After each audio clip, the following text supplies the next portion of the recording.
अस्सलाम वालेकुम नाजरीन, आप देख रहे हैं नया पाकिस्तान और मैं हूं शहजाद इकबाल। मुल्क में कोरोना वायरस के केसेस और अमवात में हर गुजरते दिन के साथ रिकॉर्ड इजाफा हो रहा है। हर गुजरता दिन इस वबा को लेकर खतरनाक तस्वीर पेश कर रहा है, जिसके बाद अब यह सवाल पैदा हो रहा है कि आया पाकिस्तान में कल से लॉकडाउन में मजीद सख्ती का फैसला किया जाएगा या दुनिया के कई ऐसे ममालिक की तरह लॉकडाउन में नरमी की जाएगी जहां कोरोना वायरस का कर्व अभी तक फ्लैट नहीं हुआ और इसके बावजूद ये ममालिक लॉकडाउन में नरमी करने का ऐलान कर रहे हैं। भारत और ब्राजील की मिसालें इस हवाले से बहुत अहम है, जहां कोरोना वायरस के हर रोज रिकॉर्ड केसेस और अमवात सामने आने के बावजूद लॉकडाउन में नरमी करने के ऐलानात हो रहे हैं। मगर अहम बात यह है कि चाहे यूरोप हो या एशिया या जनूबी अमेरिका, जिन जिन ममालिक में लॉकडाउन में नरमी करने का फैसला किया जा रहा है वहां SOPs को भी यकीनी बनाने और नया तर्ज जिंदगी अपनाने पर जोर दिया जा रहा है। दुनिया अब इस नतीजे तक पहुंच चुकी है कि कोरोना वायरस की रोकथाम के लिए तवील अरसे तक लॉकडाउन मुमकिन नहीं है और दुनिया को अब इस वायरस के साथ जिंदगी गुजारना सीखना होगा। इसीलिए जिन ममालिक में लॉकडाउन में नरमी के ऐलानात हो रहे हैं वहां SOPs पर अमल दरामद के लिए भी बाकायदा हिकमत अमली बनाई जा रही है। मगर तशवीशनाक बात यह है कि पाकिस्तान में SOPs पर बड़ी हद तक अमल दरामद के बगैर ही लॉकडाउन में नरमी करने का फैसला किया जा रहा है। SOPs पर अमल दरामद कैसे होगा और SOPs की खिलाफ वर्जी करने वालों के खिलाफ क्या एक्शन लिया जाएगा, इस हवाले से कोई ठोस फैसले नहीं लिए जा रहे। बरतानिया, स्पेन, फ्रांस और जर्मनी समेत दुनिया के कई ममालिक SOPs के तहत लॉकडाउन में नरमी कर चुके हैं। मुसलमानों के लिए खुशखबरी की बात यह है कि 72 रोज के बाद मस्जिद नबवी को भी खोल दिया गया है, मगर यहां भी SOPs की अमल दरामद को यकीनी बनाया गया है और नमाजियों ने सोशल डिस्टेंसिंग को यकीनी बनाया है। इसी तरह आज मस्जिद अक्सा को भी नमाजियों के लिए खोल दिया गया है, जबकि तुर्की में SOPs के तहत मसाजिद के दरवाजे भी खोल दिए गए हैं। दुनिया भर के मुसलमानों के लिए बहुत खुशखबरी की बात है, ये सारे मनाजिर पिछले 24 घंटों के हैं और अब आप देख सकते हैं कि कैसे मसाजिद SOPs पर अमल दरामद करवा रही हैं। पाकिस्तान में अभी अगर हमें मसाजिद को खुला रखना है, कारोबार खोलने की इजाज़त देनी है, तालीमी और खेलों की सरगर्मियाँ बहाल करनी है तो SOPs पर अमल दरामद को यकीनी बनाना होगा। बरतानवी हुकूमत ने भी कल से मुल्क भर में कम्पिटिटिव स्पोर्ट्स की इजाज़त दे दी है, जिसके तहत कल से मुल्क भर में हॉर्स रेसिंग के मुकाबले शुरू हो जाएंगे, जिसके बाद इंग्लिश प्रीमियर लीग के मुकाबले 17 जून से शुरू हो जाएंगे। मगर अहम बात यह है कि मुल्क भर में तमाम स्पोर्ट्स एक्टिविटीज़ तमाशाई के बगैर होंगी। I'm delighted to announce today that the government has published guidance which allows competitive sport to resume behind closed doors from Monday at the earliest, and crucially only when it's safe to do so. But football, tennis, horse racing, Formula One, cricket, golf, rugby, snooker and others are all set to return to our screens shortly. बरतानवी वजीर खेल और सकाफत Oliver डाउडेन कल press conference में खेलों की सरगर्मियां शुरू करने का ऐलान कर रहे थे और अहम बात यह है कि बरतानिया में लॉकडाउन में नरमी की जा रही है क्योंकि कोरोना वायरस के नए केसेस में भी मुसलसल कमी आना शुरू हो गई है। लेकिन दुनिया में ऐसे ममालिक भी है जहां इस वबा में मुसलसल इजाफा हो रहा है, मगर इसके बावजूद वहां लॉकडाउन की सख्तियों में नरमी की जा रही है, जिसमें ब्राज़ील और इंडिया भी शामिल है।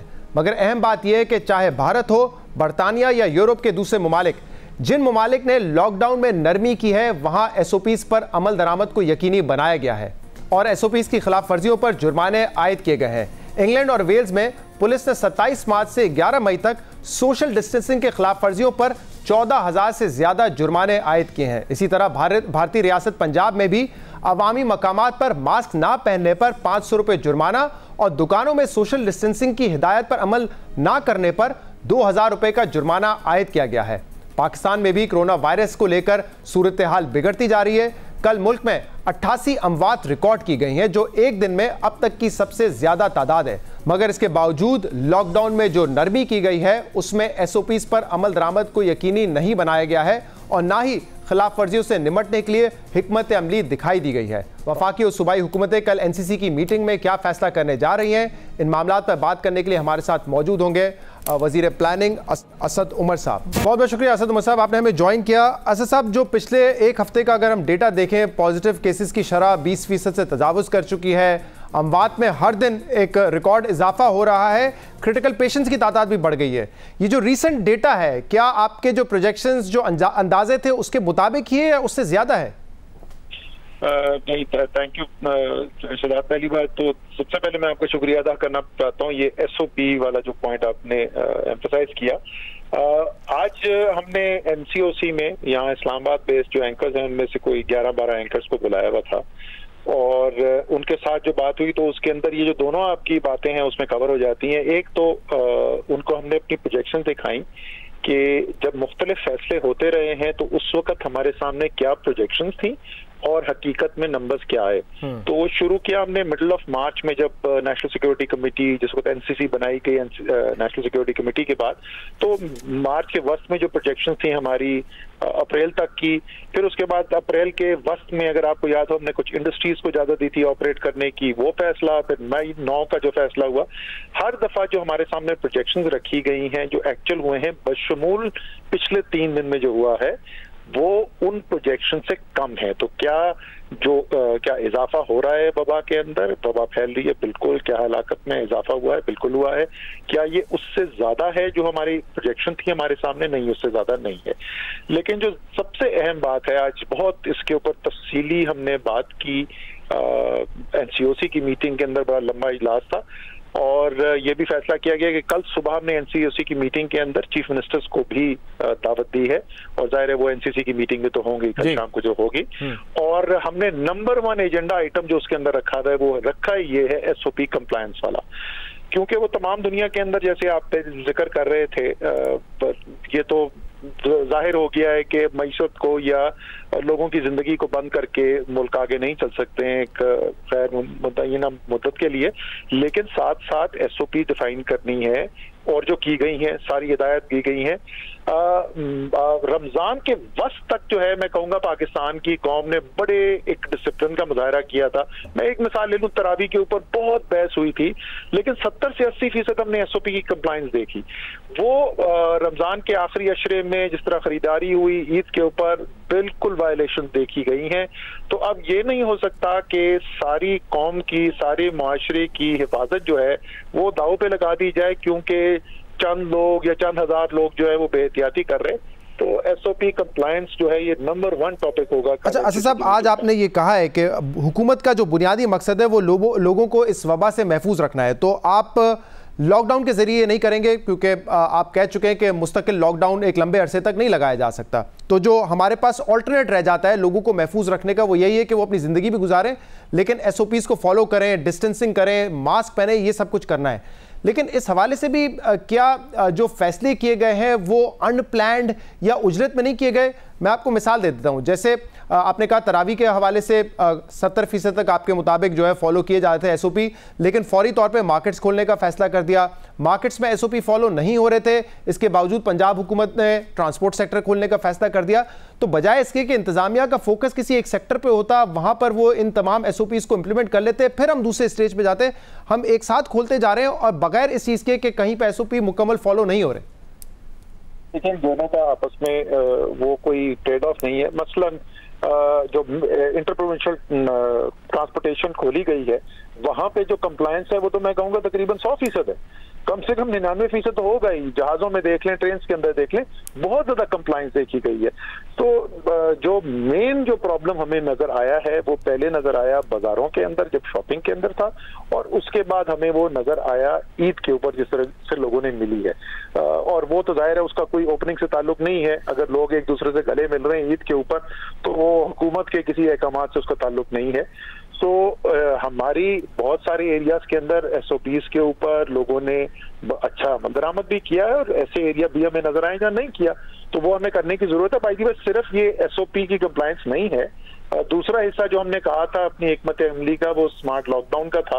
और आज हमने वही एंकर्स की प्रेजेंटेशन में उनको ये भी दिखाया कि 600 से ज्यादा मुकामी एक्शंस हुए हैं पाकिस्तान में इस वक्त जो ओपन है, जहाँ पे कहीं पे कुछ घर है, कहीं पे कुछ गलियां हैं, कहीं पे पूरा मोहल्ला है जिस पे लॉकडाउन किया गया। नहीं, जैसे आप कह रहे हैं कि इस वक्त भी स्मार्ट लॉकडाउन इंप्लीमेंट हुआ है और 600 मकामात हैं पूरे मुल्क में। कराची में मुझे नहीं लगता, क्योंकि कराची में सबसे ज्यादा केसेस आ रहे हैं, बात आ रही है कि कोई ऐसा इलाका हो जो लॉकडाउन किया हो, स्मार्ट लॉकडाउन की नजर हुआ हो इस वक्त केसेस की वजह से। सिंध की हुकूमत ये इलाके की बुनियाद के ऊपर नहीं कर रही है। वो जिन घरों में होता है सिर्फ उन घर के अंदर करते हैं। सही कह रहे हैं आप, सिंध के अंदर नहीं है। ये जो आपको मैं बता रहा हूँ, ये एरिया वाइज जो है वो पंजाब में सबसे ज्यादा और उसके बाद केपी में हुए हैं, लेकिन सिंध की हुकूमत का जो है वो उनकी हिकमत अमली ये है कि जिस घर में हो उस घर को सिर्फ टारगेट करके वहां पर किया जाए। शायद उसकी वजह यह है कि वो किसी एरिया को जाके लॉकडाउन करते हैं तो आपके एमएनएस कहते हैं कि हमसे नहीं पूछा, हम यहाँ के मुंतखब नुमाइंदे और ऐसे ही कर दिया। मेरे ख्याल से इस वजह से वो अब घबरा गए। लेकिन असद उमर साहब, हमारे वो बेजर से एमएनए से मुझे तो नहीं लगता सिंध हुकूमत घबराएगी, बट अच्छा असद साहब ये बताइए, ये इम्प्लीमेंटेशन जो है एसओपीज की होगी कैसे? आप लोग अवेयरनेस कैंपेन चलाएंगे, आप लोग कहते भी रहे, वज़ीर आज़म भी कहते रहे, लेकिन वो इम्प्लीमेंट नहीं होता, इसको कैसे आप बावर करवाएंगे? सही बात है। इसमें देखें, सबसे पहली तो इम्प्लीमेंटेशन इंफरादी तौर पे तो जो है वो अवेयरनेस कैंपेन भी उसका एक बड़ा जरिया है, लेकिन उसके अलावा हम ये कह रहे हैं कि हम ये नहीं चाहते कि कंप्लायंस के अंदर ये सूरत हाल हो कि मोटरसाइकिल के ऊपर लोगों को वो पुलिस वाला रोक के पहले मास्क नहीं पहना तो मैं चालान करूंगा, और इंफरादी तौर पे फुटपाथ पे आदमी चल रहा है, वो हम नहीं उस तरफ जाना चाहते। लेकिन मसलन एक मार्केट है, उस मार्केट के अंदर जो दुकानदार काम कर रहे हैं, वहां पे लोग काम कर रहे हैं, उनको रोजगार के लिए ये मौका दिया गया है। अगर एक सादा सी चीज, मैं सिर्फ मिसाल के तौर पे कह रहा हूँ, तो कल फैसला होगा कि क्या करना है। अगर ये फैसला कर लेंगे जी, अगर मास्क नहीं पहना हुआ, क्योंकि अभी हुकूमत की तरफ से गाइडलाइन में मैंडेटरी है कि पब्लिक प्लेस में आपने मास्क पहना है, अगर आपने मास्क पहना नहीं होगा तो आप खरीदारी नहीं कर सकते। और अगर कहीं मार्केट में नजर आता है कि इसके ऊपर कंप्लायंस नहीं हो रही, आप 3 दिन के लिए, 5 दिन के लिए, 7 दिन के लिए मार्केट बंद कर दें।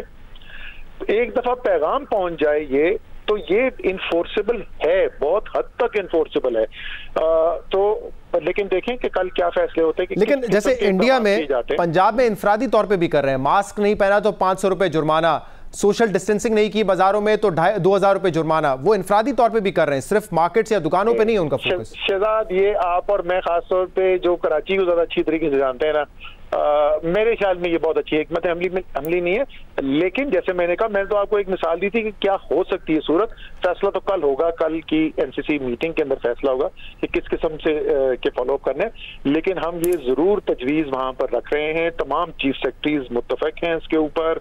एनसीओसी की राय भी ये है कि कंप्लायंस के लिए अगर नहीं हो रही है कंप्लायंस, तो कोई ना कोई प्यूनिटिव एक्शन जरूर होना चाहिए। हाँ, क्योंकि अगर नहीं होगा तो फिर ऐसा लगता है कि हम हर्ड इम्यूनिटी की तरफ बढ़ रहे हैं, जो कल मेरे प्रोग्राम में भी कहा है, गालिबन आप भी तरदीद कर चुके हैं कि हमारी ऐसी कोई पॉलिसी नहीं है। लेकिन अगर हम तमाम सेक्टर्स को खोलने जा रहे हैं और वहां पे एसओपीज फॉलो नहीं हो रहे, तो फिर अमलन हम हर्ड इम्यूनिटी की तरफ ही जाएंगे।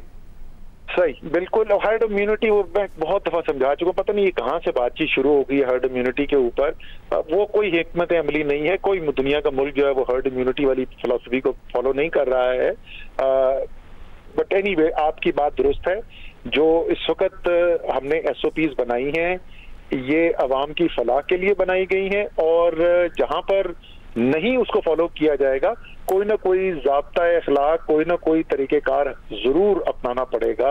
और जैसे मैंने कहा कि कल मेरी उम्मीद ये, हम जो अपनी डिस्कशन कर रहे थे तो हमने कहा था कि कल की हेडलाइन जो निकलनी चाहिए एनसीसी मीटिंग के बाद, वो ये होनी चाहिए कि एसओपी की इन्फोर्समेंट के ऊपर ये इत्तेफाक राय हो गया कि इस किस्म के इकदाम किए जाएंगे, जो भी फैसला। और इसीलिए कल भी जो आपकी मीटिंग थी उसको आपने उन्वान उसका यही था, लिविंग विद पेंडेमिक, और उसमें कुछ और फैसले भी गालिबन उन पर भी गौर हुआ है। मैरिजेस हॉल भी क्या खोलने जा रहे हैं, क्योंकि वो तो एक ऐसी जगह होगी जहां पे 400-500 अफराद एक साथ जमा हो जाएंगे, वो तो एक बहुत बड़ी गैदरिंग होगी। अच्छा, मुझे ये बताएं कि ये कहां से मीडिया में खबरें क्या चलती, मुझे तो ये बताया कि मेरे नाम से ये खबर चल रही है। मैं आपको बता देता हूं सर, ये ट्विटर हैंडल है, और ये ट्विटर हैंडल है prime minister office of Pakistan, ये वहां पर लिखा हुआ है।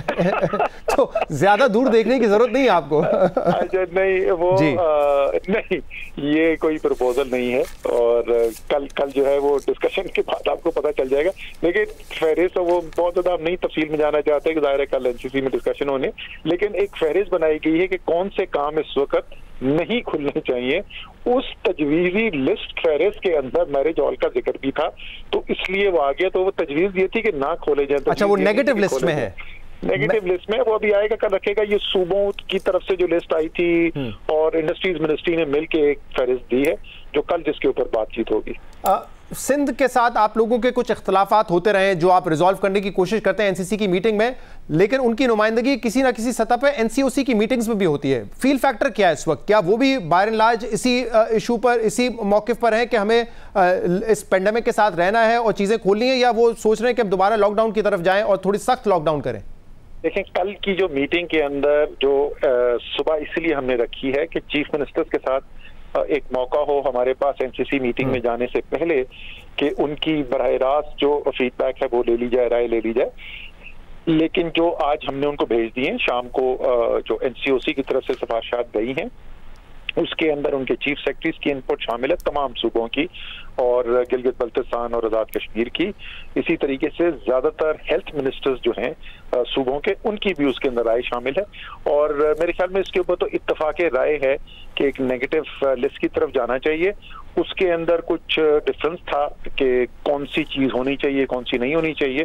उसके अंदर मेरी तो तजवीज ये थी कि क्योंकि हमें बिल्कुल नेशनल कंसेंसस होना चाहिए, तो अगर कोई दो चीजें कोई एक सूबा कह रहा है जो दूसरे नहीं भी कह रहे, तो उसको शामिल कर दें कि एक नेशनल कंसेंसस रखने के लिए। सही। असद साहब, कुछ मिथ्स भी हैं, कुछ ऐसी बातें हैं जो कि गर्दिश कर रही हैं। मैं चाहूंगा उस पर जरा क्लैरिटी दे दें, जिसमें एक बात जो मुझसे बहुत से सारे लोगों ने पूछी, आई एम श्योर आप पब्लिक फिगर हैं, आपसे भी पूछा गया होगा। ये कहा जा रहा है कि हॉस्पिटल्स को पैसे मिलते हैं अगर उनके अस्पताल में कोई कोरोना की डेथ हो जाए। कोई कहता है WHO उनको हजारों डॉलर दे रहा है, कोई कह रहा है $10,000 से ज्यादा दिए जा रहे हैं। इस किस्म की बात पहले भी मैं आपसे कर चुका हूं। खुर्रम जमान ने भी कहा है कि सिंध में भी यही हो रहा है। कल एक मौलाना कौकब नूरानी साहब, बड़े फेमस शख्सियत हैं, उनका भी एक वीडियो बड़ा वायरल हुआ। वो भी यही कह रहे थे कि आप अस्पताल ना जाएं, अस्पताल जाएंगे तो कोरोना पेशेंट ही आपको बना दिया जाएगा क्योंकि उनको पैसे मिल रहे हैं। क्या WHO अस्पताल की सतह पर, हुकूमत की सतह पर आप लोगों को पैसे दे रहा है कोविड पेशेंट्स को डेथ डिक्लेयर करने पे, अगर वो कोविड डेथ्स होती है तो? अच्छा, इस किस्म की अजीबो गरीब जो बातें फैलाई जा रही हैं, जाहिर है ये नॉनसेंस है और इस किस्म की कोई चीज नहीं हो रही। लेकिन आज इसके ऊपर भी बात हुई है कि जो अफवाहें फैलाएं जिससे मुल्क के अंदर पैनिक क्रिएट होता है और लोगों के अंदर एक इज़्तिराब पैदा किया जाता है, उसकी भी रोकथाम के लिए कोई तरीक़ाकार होना चाहिए कि सारा दिन यही करते रहेंगे, वो गलत अफवाहें फैलती रहती हैं और हम उसके बाद सफाइयाँ पेश करते रहते हैं। नहीं, ऐसी कोई चीज़ नहीं है। वर्ल्ड हेल्थ ऑर्गेनाइजेशन के कोई इंटरेस्ट में नहीं है कि कोरोना के केस बढ़ें। उनकी कोई फंडिंग नहीं बढ़ जाती कि कोरोना के केस बढ़े तो उससे वर्ल्ड हेल्थ ऑर्गेनाइजेशन को कोई फायदा होता है, तो वो क्यों किसी को पैसा देंगे केस डिक्लेयर करने का। सही। हाँ, वैसे भी वर्ल्ड हेल्थ ऑर्गेनाइजेशन अगर पैसे दे भी रहा हो, जितना पूरी दुनिया को इस वक्त नुकसान हो रहा है मईशत बंद करने से, वो इससे कई ज्यादा होगा। तो अगर कुछ $1000 मिलते भी हो, जो आप कह रहे हैं कि अफवाहें, ऐसी कोई बात नहीं है, तो उससे भी कोई खास फायदा तो नहीं होना है। तो इस तरह की जो आप बात करें कि जरूरी है, हमने देखा कि मुख्तलिफ सोशल जो मीडिया वेबसाइट्स हैं उन्होंने भी इकदाम उठाए हैं। अब एक चीज तो आप कर सकते हैं ना, और मैंने कल सुनवाया है, आपकी पार्टी के MP हैं खुर्रम जमान साहब, रोजाना तसलसल के साथ इस तरह की प्रेस कॉन्फ्रेंस करते हैं कि C ग्रेड वायरस है, अमवात को बढ़ा चढ़ा के पेश किया जा रहा है, हर मौत को जो है कोरोना डिक्लेयर कर दिया जाता है। अपनी पार्टी अपनी सफ़ों में तो कम से कम ये किया जा सकता है ना, क्योंकि जब एक MP बात करेगा फिर उसी से कंफ्यूजन फैलेगी ना।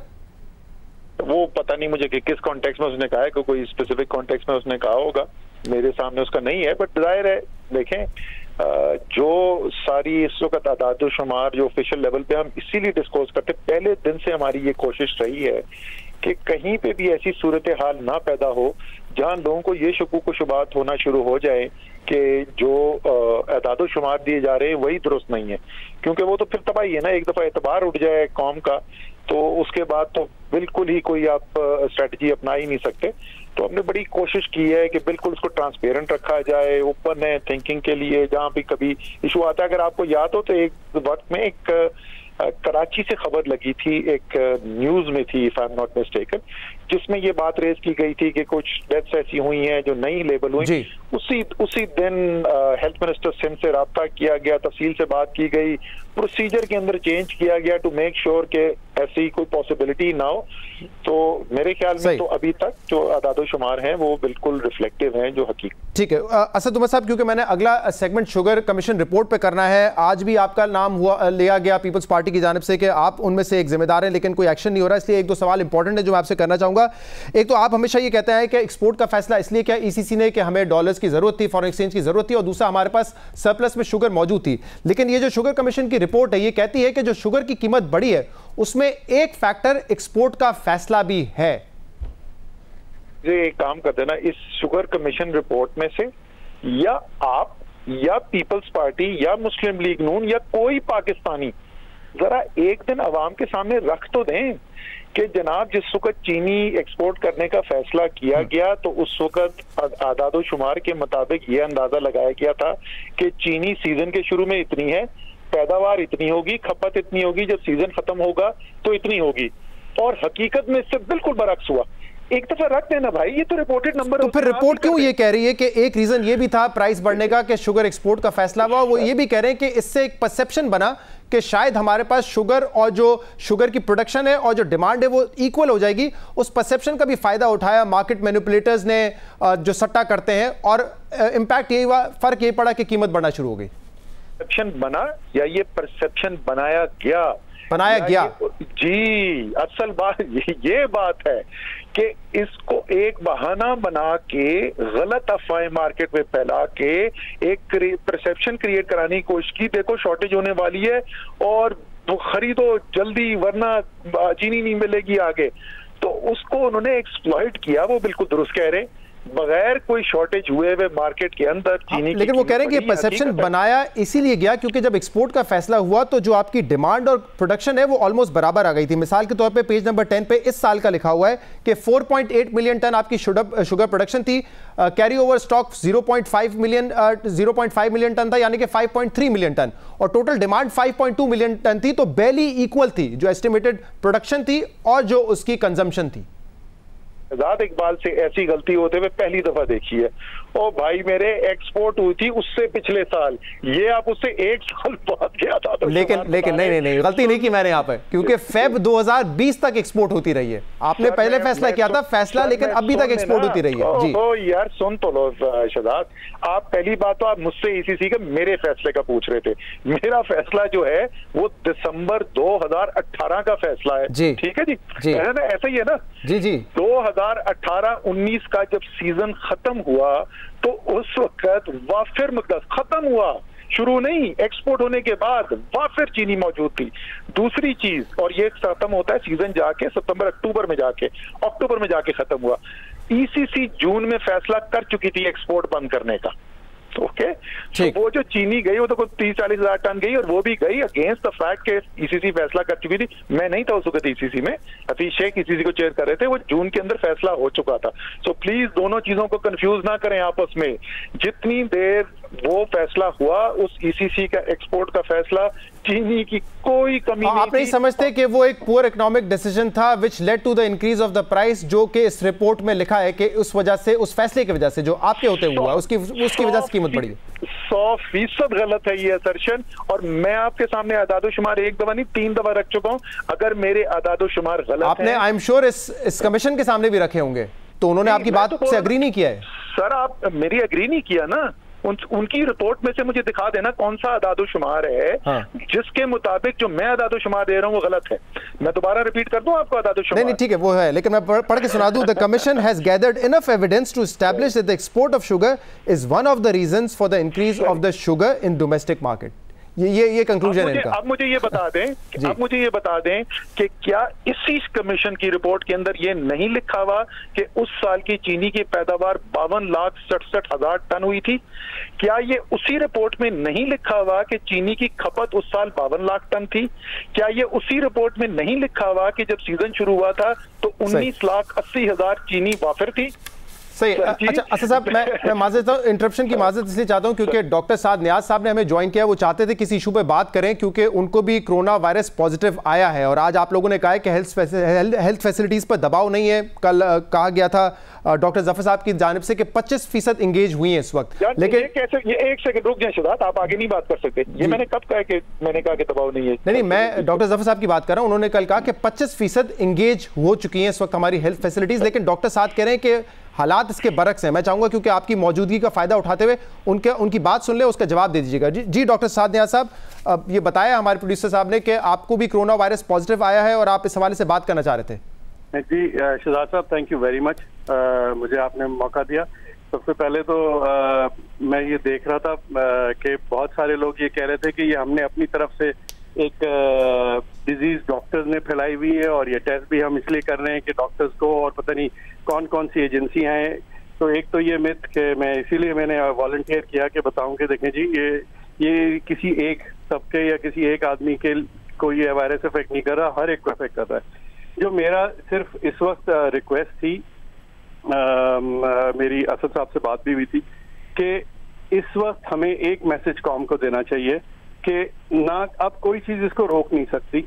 यही हमने पहले भी कहा था, जब करने का वक्त था उस वक्त फैसला जो भी की हुआ, सही हुआ गलत हुआ, उस पर टाइम जाया करने की जरूरत नहीं। मेन चीज इस वक्त ये है कि आप लोगों को ये समझाएं कि हमारी हेल्थ सिस्टम में ये इस्तात नहीं है। खुदारा 25% हमारे पास नहीं इस्तेमाल हुआ, वो इस्तेमाल हुआ है नेशनली। इस वक्त एपी सेंटर्स हैं कराची, लाहौर और पेशावर। कराची और लाहौर और पेशावर के अंदर हालात ठीक नहीं है। अब लोगों को ये कहना कि अभी हमारे पास बड़ी सकत है, ये मैं इसके बिल्कुल इसी को अंदाजा बता सकते हैं आपके मुताबिक कराची, पेशावर, लाहौर की क्या सिचुएशन है? आप तो राब्ते में रहते होंगे डॉक्टर से। मैं आपको बता सकता हूँ, कराची के अंदर अब आपको हर जगह 2 फैसिलिटीज में डिवाइड करना पड़ेगा। एक पब्लिक फैसिलिटी है और एक प्राइवेट फैसिलिटी है। हर जो आपका शहरी है वो पब्लिक फैसिलिटी को पहले भी यूज नहीं कर रहा था, अब भी नहीं यूज करेगा। प्राइवेट फैसिलिटी कराची के अंदर for the last almost 5 days is totally saturated, despite at least मेरे हिसाब से 50% इंक्रीज के बावजूद टोटली सैचुरेटेड है। और ये आप कहीं से भी चेक कर सकते हैं। पब्लिक सेक्टर, जहां तक पब्लिक है उसके फिगर्स को मैं कंफर्म नहीं कर सकता बिकॉज वो बड़े वेरिएबल आते, उसको गवर्नमेंट ज्यादा बेहतर जवाब दे सकती है। जब मैं पता करता हूं तो वहां पे पेशेंट्स, आपको पता है कि कभी रिस्पॉन्स पॉजिटिव आता है, कभी नेगेटिव आता है। मैं लोगों को सिर्फ ये चाह रहा हूं कि चाहे गवर्नमेंट हो चाहे मीडिया हो, उनको एक मैसेज देना चाहिए कि अब आपको अपने आप को खुद बचाना है। खुदारा मास्क पहने, हाथ धोएं। सही, ये मैसेज तो साहब डॉक्टर साहब, लेकिन जी इस तरह जाना चाहिए कि देखें हमारे पास हेल्थ सर्विसेज सपोर्ट करने के लिए नहीं है। अगर आप बीमार होंगे तो आई एम सॉरी, आपके लिए बड़ा मसला होगा। Not everybody is happy to go to civil hospital और किंग एडवर्ड्स हॉस्पिटल और one of the hospitals in the government. मैं चाहूंगा असद साहब इस पे क्विकली रिस्पॉन्ड कर दें। असद साहब वो कह रहे हैं कराची, लाहौर, पेशावर एपी सेंटर है और कराची के हद तक वो कह रहे हैं कि प्राइवेट हॉस्पिटल्स सैचुरेट हो चुके हैं, पब्लिक हॉस्पिटल्स में डिफरेंट वेरिएबल फिगर्स आते हैं। इस पे क्विकली रिस्पॉन्ड कर दें, क्या ये दुरुस्त बात है? देखें, जो कराची, लाहौर, पेशावर, ये सब जगहों के ऊपर जो प्राइवेट सेक्टर एलीट हॉस्पिटल्स हैं उनके अंदर प्रेशर सबसे पहले आता है। वो बिल्कुल दुरुस्त बात है, उन पे प्रेशर है और वो एक सेपरेट इशू है। मैं इसमें पढ़ना नहीं चाहता नेशनल उसके ऊपर नेशनल स्ट्रेटेजी जिनकी बात कर रहे हैं साथ, वो बिल्कुल सही बात कर रहे हैं कि वो सोशल क्लास जो मेरी और साथ की सोशल क्लास है, जो आपकी सोशल क्लास है, मैं तो अगर कराची में हूँ तो मैं तो आसान जाना पसंद करूंगा, मैं तो साउथ सिटी जाना पसंद करूंगा, मैं तो नहीं सिविल हॉस्पिटल जाना पसंद करूंगा। वो बात दुरुस्त है। अब उसके लिए फिर क्या नेशनल पॉलिसी उस पर बनाई जाए या नहीं बनाई जाए, उसमें बहस में नहीं हम पढ़ना चाहते। बात वो बिल्कुल दुरुस्त करें, वो वही बोल रहे हैं जो हम बोल रहे थे पहले, जो शहजाद इकबाल भी बोल रहे हैं, जो असद उमर भी बोल रहे हैं, और वो ये है कि भाई आपने सिर्फ अपनी हिफाजत नहीं करनी है, आप अगर एक इस तरीके से काम करेंगे जिससे आपकी अपनी और दूसरों की सेहत खतरे में पड़ेगी तो आपके खिलाफ एक्शन लेना पड़ेगा। बड़े दुखी दिल से लेना पड़ेगा, लेकिन आपके खिलाफ एक्शन लेना पड़ेगा। इसकी इजाजत आपको नहीं दी जा सकती कि दूसरों की जान आप खतरे में डालें। बहुत बहुत शुक्रिया। और डॉक्टर साद नियाज़ साहब, थैंक यू, आपने ज्वाइन किया। उम्मीद करते हैं, दुआ करते हैं कि अल्लाह आपको शिफा दे। आप लोग बड़ा ज़बरदस्त काम कर रहे हैं, फ्रंट लाइन पर कर रहे हैं। जब एक फौजी भी सरहद पे जाता है, वो भी फ्रंट लाइन पर होता है, खतरा उसको भी होता है, लेकिन जब वो घर आता है तो उसको सुकून होता है कि मैं अपने घर में हूँ, अपनी कौम की हिफाजत करके आ गया हूँ। डॉक्टर्स जब घर जाते हैं तो उनको ये परेशानी होती है कि कहीं मैं मर्ज लेके ना आया हूँ और वो मर्ज मेरे फैमिली को ना लग जाए। इसीलिए आप लोग जो काम कर रहे हैं वो यकीनन बहुत ज़बरदस्त है। दुआ करते हैं कि आप सेहतियाब हों। जितने भी डॉक्टर्स हैं उनको हमारी तरफ से खराज तहसीन पेश करते हैं। एक ब्रेक लेंगे प्रोग्राम में और उसके बाद हम मजीद बात करेंगे। हमारे साथ रहिएगा।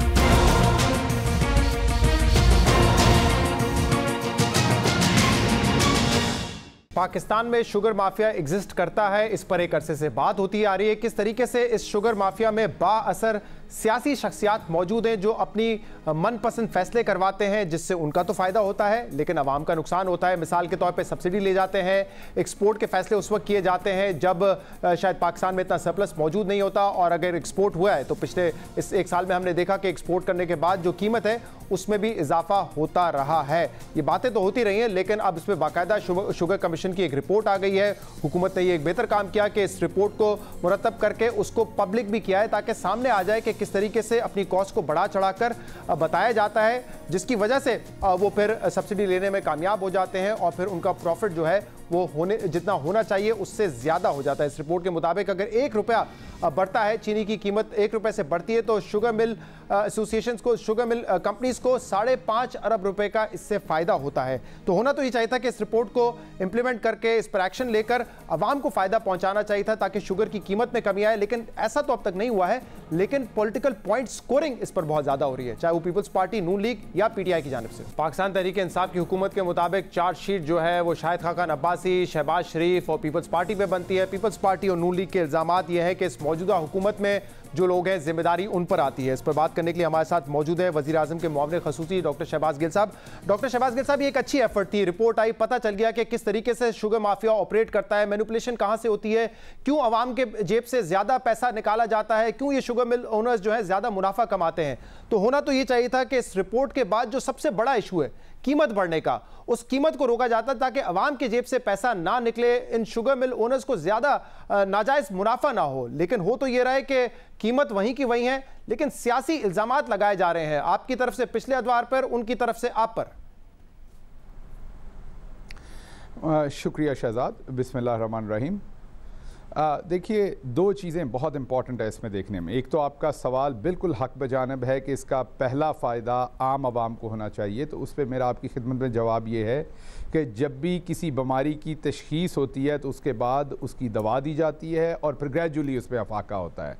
तो सबसे पहले हमारे सामने फैक्ट्स आ गए हैं, ईद की छुट्टियाँ आ गई थी, ईद से पहले ही हम आपको ये बता बैठे थे कि इसमें से नैब में भी रेफरेंसेस जाएंगे, इसमें से FIA में भी जाएंगे, इसमें हम FBR में भी मुकदमात जाएंगे, उसके अलावा कंपटीशन कमीशन भी अपना काम करेगा। अब जब तमाम इदारों में कार्रवाई होगी तो इसकी जो कॉस्ट ऑफ प्रोडक्शन है, जो आप पहले फरमा चुके हैं कि 1 रुपया फ़र्क पर 5.5 अरब तक रुपए का मुनाफे का फ़र्क पड़ता है, और एवरेज 13 से 15 रुपए ओवर कॉस्ट ऑफ प्रोडक्शन जो है वो की जाती रही है पिछले सारे सालों में। और अगर हम सिर्फ शरीफों की एक मिल की, बाकी सब मिलों की बात हुई है, लेकिन एक मिल की सिर्फ मैं बात कर दूंगा अल अरेबिया की, तो उसमें जो आवाम को या पब्लिक के लिए, गवर्नमेंट के लिए खाते और थे और टैक्स छुपाने के लिए अपने ज़ाती इस्तेमाल के लिए खाते और थे।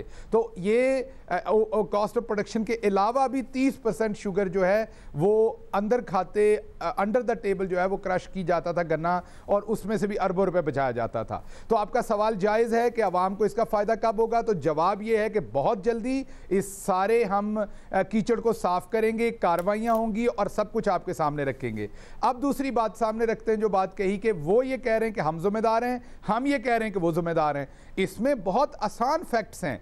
सिर्फ पिछले 5 साल को अभी खोला गया, उससे पीछे भी खोला जाएगा, लेकिन सिर्फ पिछले 5 साल में 29 में से 27 अरब उन्होंने दी है, 2 अरब हमने दी है। हम अपनी 2 अरब की जिम्मेदारी लेते हैं, आगे भी लेंगे। जो जो जिम्मेदार होगा उसके गले में घंटी बांधी जाएगी। अच्छा डॉक्टर शहबाज गिल साहब, ये आप बेशक करें, वाले जो हैं उनके गले में भी घंटी बांधी जाएगी, जिसमें तकरीबन 15 से 20 अरब जो है वो शाहिद खाकान अब्बासी साहब अकलौते देखेंगे। सही है डॉक्टर साहब, ये आप बेशक करें, लेकिन इस रिपोर्ट में ही ये कहा गया है कि 1 साल के अंदर शुगर मिल्स मालिकान ने 100 अरब रुपए से ज्यादा कमाए, ये आपकी रिपोर्ट कहती है।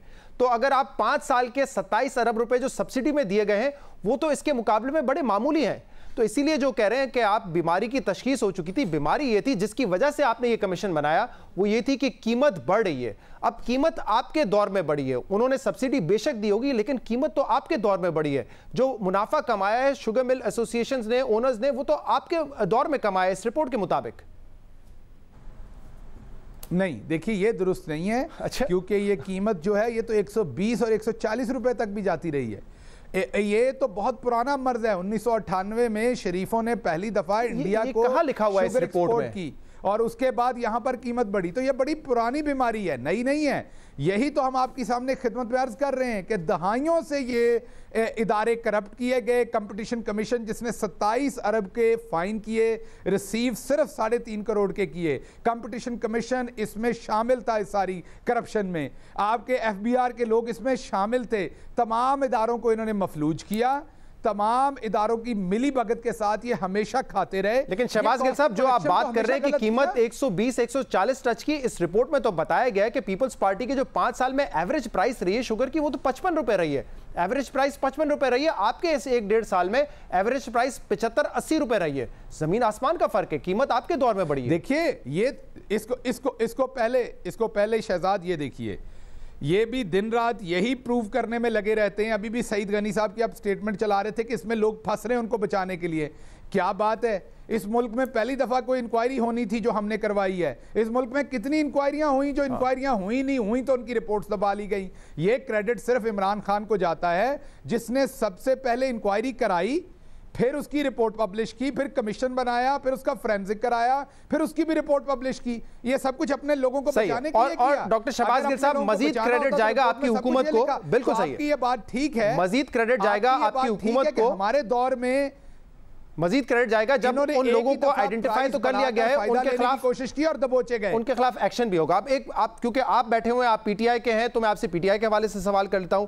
इस रिपोर्ट में जब सब्सिडी जो आप कहते हैं कि आपके दौर में सिर्फ 2.5 अरब दी गई, 3 अरब का फैसला किया गया था, उसमें बड़ी एक अजीब सी बात लिखी हुई है। वो फैसला चीफ मिनिस्टर उस्मान बुज़दार ने किया था, लेकिन उस्मान बुज़दार से जब ये पूछा गया, उन्होंने कहा ये कैबिनेट मीटिंग में हुआ था, लेकिन फूड मिनिस्टर और सेक्रेटरी ने बताया कि उससे पहले ही ये फैसला हो चुका था। एक मीटिंग थी 6 तारीख को, 6 दिसंबर 2018 को। उस्मान बुज़दार साहब से पूछा गया, वो कहते हैं कि मुझे मीटिंग याद ही नहीं है। उनको मिनट्स दिखाए गए मीटिंग के, वो कहते हैं मीटिंग याद नहीं है। अब सोचे ना, अगर आप कहें कि शहबाज शरीफ तलाशी दो, वो कहें मुझे याद ही नहीं है कुछ, तो आप उनका क्या करेंगे हशर? तो यहाँ पे उस्मान बुज़दार साहब बड़ी मासूमियत से कह गए कि मुझे याद ही नहीं है मीटिंग का, तो क्या एक्शन होगा उनके खिलाफ? देखिए शहजाद, दोबारा मैं आपकी खिदमत में अर्ज कर रहा हूं, इसको लार्जर पिक्चर देखें। इस टाइम ये नहीं है नेम कॉलिंग। हमने तो किसी की, मीडिया हमेशा पूछता है जी आपकी पार्टी के फलां हैं, आपकी पार्टी के फलां हैं। मैं तो आपकी खिदमत में यही अर्ज कर रहा हूं, हमारी पार्टी के किसी शख्स की मिल है, हमारी पार्टी का कोई शख्स इन्वॉल्व है, हमने तो खुद नाम आपके हाथ में दिए, हम ही ने तो इंक्वायरी करके आपको दी। आप इसी इंक्वायरी रिपोर्ट में से मुझे सवाल पूछ रहे हैं कि बुज़दार साहब ने कहा मुझे ये याद नहीं है। ये FIA इतना आजाद है आज, ये किसी की जेब की घड़ी। बिल्कुल अच्छी बात है ना, तो मैं आगे बढ़ रहा हूं ना। आपके ख्याल में अगर कोई शख्स जो आपकी हुकूमत में इतना अहम ओहदा रखता हो, चीफ मिनिस्टर, सर आपने आइडेंटिफाई कर लिया, अगर रिपोर्ट में लिखा है कि मुझे याद नहीं है। डॉक्टर साहब आपकी रिपोर्ट में लिखा है याद नहीं, तो मैं पूछ रहा हूं क्या अगला एक्शन आपके ख्याल में क्या होगा? अगर कोई चीफ मिनिस्टर, सबसे बड़े सूबे का चीफ मिनिस्टर, उसको मिनट्स दिखाए जाते हैं, वो कहता है कि मुझे याद ही नहीं है, तो क्या होना चाहिए फिर आपके ख्याल में? शहजाद, फिर दोबारा आप इसमें से एक ऐसी चीज छोटी सी ढूंढ के उसी के ऊपर बहस कर रहे हैं जो मसला नहीं है। अगर चीफ मिनिस्टर साहब ने गलत किया होगा तो आने वाले टाइम में उन पे कार्रवाई हो जाएगी। नैब आजाद है, अभी नहीं होगी तो किसी अगली गवर्नमेंट में हो जाएगी। यह रिकॉर्ड का हिस्सा बन गया ना, हमारी हुकूमत ने खुद बनाया। लार्जर पिक्चर देखें, बड़े करप्ट्स को देखें। चीफ मिनिस्टर बुज़दार की जेब में पैसे तो नहीं गए, जेब में पैसा तो शरीफों की जाता रहा। ये तो जैसे आप कह रहे हैं कि नैब और FIA ने मजीद तहकीकात करनी है, तो उसके बाद ही पता चलेगा ना। एक बंदे को सिर्फ ये उसने बयान ये दिया तो ये मुनासिब नहीं है। नहीं, मैं ये कह रहा हूं कि आप खुद कह रहे हैं आगे नैब इंक्वायरी होगी, किसने पैसा कमाया किसने नहीं कमाया, वो तो इस रिपोर्ट में अभी तक नहीं लिखा हुआ है कि किस वजीर ने या माजी में किस वजीर ने, तो वो तो नैब इंक्वायरी में पता चलेगा।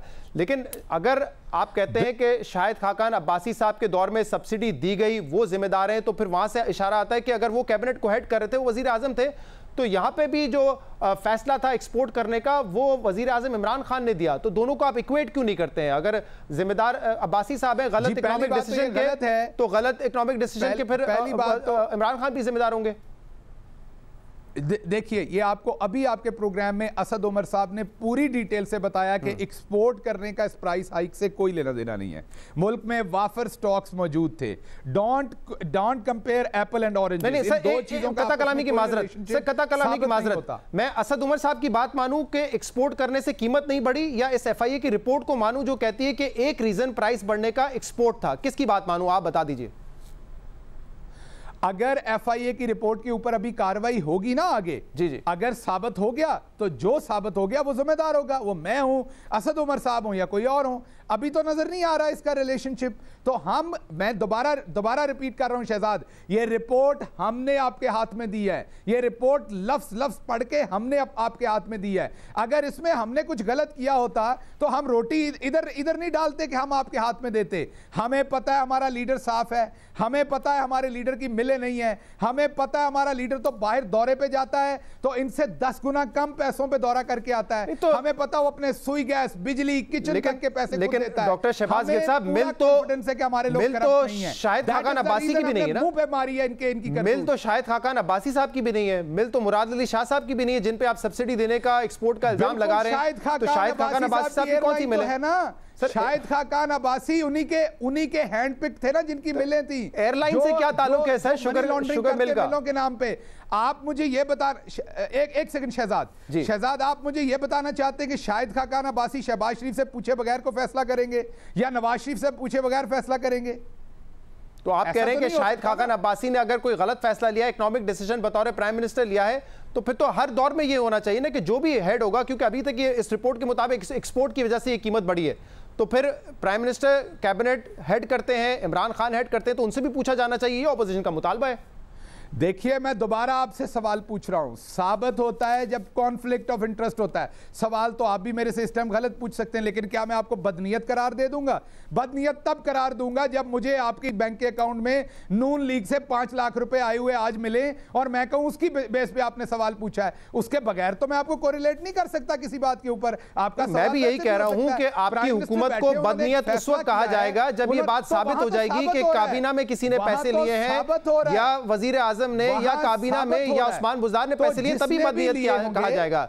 तो मैं भी ये कह रहा हूं थोड़ा सा फिर वेट करते हैं, नैब इंक्वायरी का वेट कर लें। दोबारा रिपीट कर रहा हूं जी शहजाद, इसमें आप इसको जिधर से मर्जी पकड़ लें, एक ही काम आप कर सकते हैं और आपके पास चॉइस नहीं है। सही है। और वो काम कर सकते हैं, आपको इमरान खान को सैल्यूट करना पड़ेगा जिसने पहली दफा पाकिस्तान में ये काम किया। इधर से एनालिसिस करें, उधर से करें, टांगों की तरफ से। मैं तो कह रहा हूं कि इस एनालिसिस के बाद की मर्दे मोहम्मद बाहर आया के बाद इतने बड़े माफिया को हाथ डाला है, मैं तो कह रहा हूं कि जिस इसका नाम है, ये बात जिस इसका नाम है, सबके खिलाफ एक्शन ले और अवाम का सबसे पहले सोचे कि अवाम के लिए कीमत कम हो जाए। ये सबसे इंपॉर्टेंट है। बिल्कुल, ये सबसे इंपॉर्टेंट फैक्टर है। शक्कर ये होगा।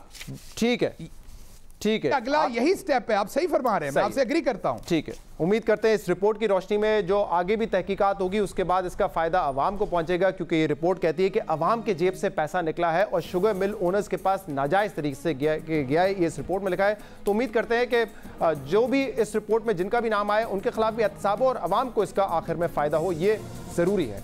आज के प्रोग्राम में इतना ही। इसका फीडबैक सोशल मीडिया पर दे सकते हैं। इजाजत दीजिए, अल्लाह हाफिज।